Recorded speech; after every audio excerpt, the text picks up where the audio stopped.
Hello കൂട്ടുകാരെ, കഷ്ടപ്പെട്ട് പഠിക്കാതെ നമുക്ക് ഇഷ്ടപ്പെട്ടൊന്ന് സയൻസ് പഠിച്ചു നോക്കിയാലോ അല്ലേ? അപ്പോൾ റെഡിയാണോ എല്ലാവരും? ഞാൻ എപ്പോഴും റെഡിയാണ് കേട്ടോ. ഇന്ന് നമ്മൾ ഫിസിക്സിൻ്റെ കേരള സിലബസിലെ 10th ക്ലാസ്സിലെ ഫിസിക്സിലെ ഫസ്റ്റ് ചാപ്റ്ററായ സൗണ്ട് വേവ്സ് എന്ന ചാപ്റ്ററാണ് നോക്കുന്നത്.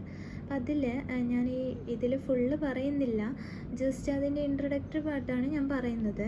അതിൽ ഒരു കുട്ടിയും ടീച്ചറും സ്റ്റുഡൻസും തമ്മിലുള്ള ഒരു കോൺവെർസേഷനാണ് അവിടെ കൊടുത്തിട്ടുള്ളത്.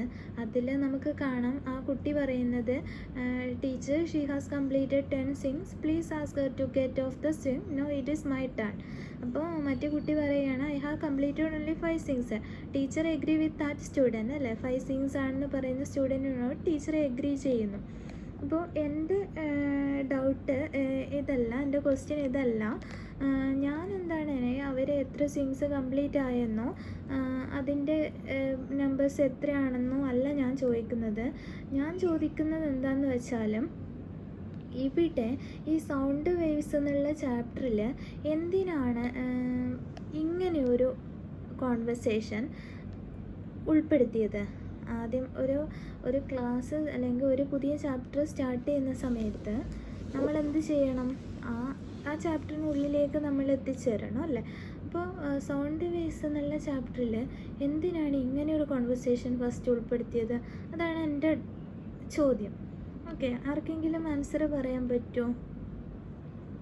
ഒന്നുമില്ല, നമ്മൾ ആലോചിച്ച് നോക്കുക. ജസ്റ്റ് എന്താണോ ഇവിടെ പറയുന്നത്, നമ്മുടെ ചാപ്റ്ററിൻ്റെ നെയിം സൗണ്ട് വേവ്സ് എന്നാണ്. അപ്പോൾ സൗണ്ട് എങ്ങനെയാണ് ഈ സ്വിങ്ങുമായിട്ട് റിലേറ്റ് ചെയ്യുന്നത്, അല്ലെങ്കിൽ സ്വിങ്ങിൻ്റെ ആ മോഷനുമായിട്ട് എങ്ങനെയാണ് സൗണ്ട് റിലേറ്റ് ആവുന്നത്, എങ്ങനെയാണ് അവിടെ വേവ്സ് ഫോം ചെയ്യുന്നത്, സൗണ്ട് വേവ്സ്. ഓക്കെ, അതാണ് ഞാൻ പറയുന്നത്. നിങ്ങൾക്ക് ജസ്റ്റ് സിമ്പിളായി ഒന്ന് ഊഹിക്കാവുന്നതേ ഉള്ളൂ. ജസ്റ്റ് തിങ്ക് ചെയ്ത് നോക്കാം. ഇവിടെ സ്വിങ്ങിൻ്റെ മോഷൻ എന്ന് പറയുന്നത് നമ്മൾ പ്രീവിയസ് ക്ലാസ്സിലൊക്കെ പഠിച്ചിട്ടുണ്ട്.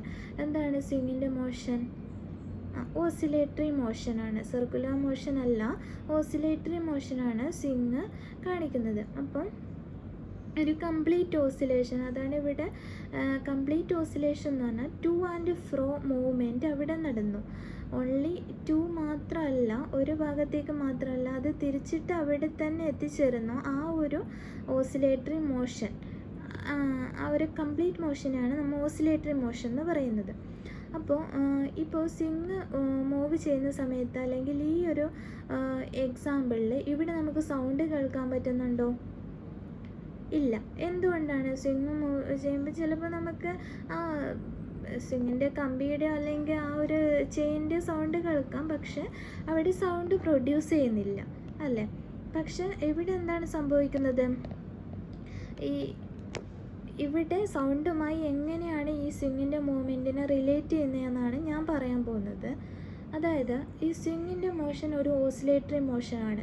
ഈ ഓസിലേറ്ററി മോഷൻ അല്ലെങ്കിൽ ഈ ടു ആൻഡ് ഫ്രോ മോഷൻ എപ്പോഴാണോ ഫാസ്റ്റപ്പായി നടക്കുന്നത്, എപ്പോഴാണോ ഈ മോഷൻ്റെ സ്പീഡ് കൂടുന്നത്, അവിടെ നമുക്ക് വൈബ്രേഷൻ ഉണ്ടാവും, അവിടെ വൈബ്രേഷൻ പ്രൊഡ്യൂസ് ചെയ്യും. ഓക്കെ, ഈ വൈബ്രേഷൻ എഗെയിൻ ഇൻക്രീസ് ചെയ്തിട്ടാണ് അവിടെ സൗണ്ട് പ്രൊഡ്യൂസ് ആവുന്നത്. അപ്പോൾ ഇത്രയേ ഉള്ളൂ ഈ കണക്ഷൻ. അതായത് സ്വിങ് മൂവ്മെൻറ്റ് എന്താണ് പറയുന്നത്? സ്വിങ്ങിൻ്റെ മൂവ്മെൻറ്റ് ഓസിലേറ്ററി മൂവ്മെൻറ്റ് ആണ്. ആ ഓസിലേറ്ററി മൂവ്മെൻറ്റ് ഫാസ്റ്റായി നടക്കുമ്പോഴാണ് അവിടെ വൈബ്രേഷൻ ഉണ്ടാവുന്നത്. ആ വൈബ്രേഷനാണ് അവിടെ സൗണ്ടായി പ്രൊഡ്യൂസ് ചെയ്യുന്നത്. ഇതാണ് ഈ ചാപ്റ്ററിലേക്കുള്ള ഇൻട്രൊഡക്ഷനിൽ ഈ ഓസിലേറ്ററി മോഷൻ കാണിക്കാനുണ്ടായ സംഭവം. നമുക്ക് കൂടുതൽ കാര്യങ്ങൾ നമുക്ക് അടുത്ത ക്ലാസ്സിൽ പരിചയപ്പെടാം. ഓക്കെ, ഇഷ്ടപ്പെട്ട ചാനലൊന്ന് സബ്സ്ക്രൈബ് ചെയ്യണേ.